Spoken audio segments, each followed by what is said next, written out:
नमस्कार दोस्तों। तो चलिए आज मानव शरीर की कार्य विधि को जानते हैं, उसके पाचन तंत्र को जानते हैं, पाचन तंत्र की कार्य विधि को जानते हैं, कैसे मानव शरीर की अंग कार्य करते हैं उनके बारे में जानते हैं।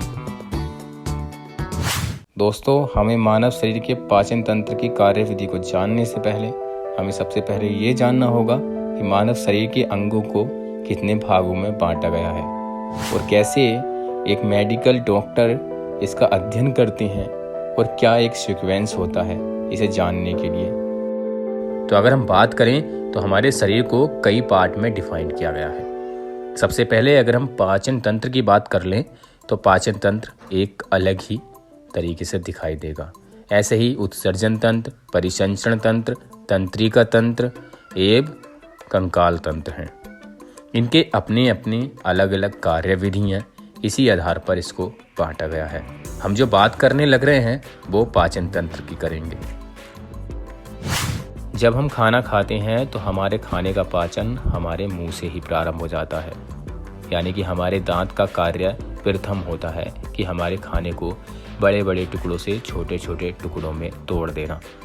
दूसरा कार्य करती हैं हमारे मुंह में रही लार ग्रंथियाँ।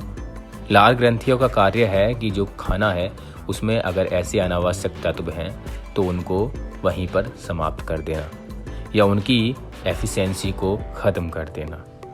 इसी प्रोसेस में जब खाना छोटे छोटे टुकड़ों में टूट जाता है तो वही खाना हमारी नली के माध्यम से पहुंचता है स्टमक में। स्टमक यानी कि आमाशय। आमाशय में खाने का करीब करीब 4 घंटे स्टोर रहता है। ये इसलिए होता है क्योंकि खाने को जो हार्ड कंडीशन होती है उसको सॉफ्ट कंडीशन में लाने के लिए, इस पर सॉफ्ट कंडीशन में लाने के लिए हमारे लीवर द्वारा कई सारे रस छोड़े जाते हैं जो पित्त में स्टोर कर दिए जाते हैं। उसी के माध्यम से ये धीरे धीरे यहाँ पर छोड़े जाते हैं। अगर हम बात करें तो हमारा पैनक्रियाज भी इसमें बहुत महत्वपूर्ण भूमिका निभाता है। पैनक्रियाज के द्वारा भी ऐसे रस बनाए जाते हैं जिससे खाने को सॉफ्ट किया जाता है।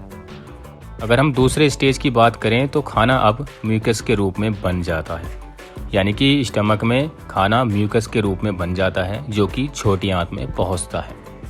छोटी आंत में पहुंचने के बाद छोटी आंत के द्वारा इस खाने में से जो आवश्यक तत्व होते हैं वो निकाल लिए जाते हैं। आवश्यक तत्व निकालने के बाद जो भी वेस्ट मटेरियल होता है छोटी आंत से बड़ी आंत में पहुंचा दिया जाता है। बड़ी आंत में इस मटेरियल का पानी अवशोषित कर लिया जाता है और एक हार्ड फॉर्म में ये बड़ी आंत में स्टोर रहता है।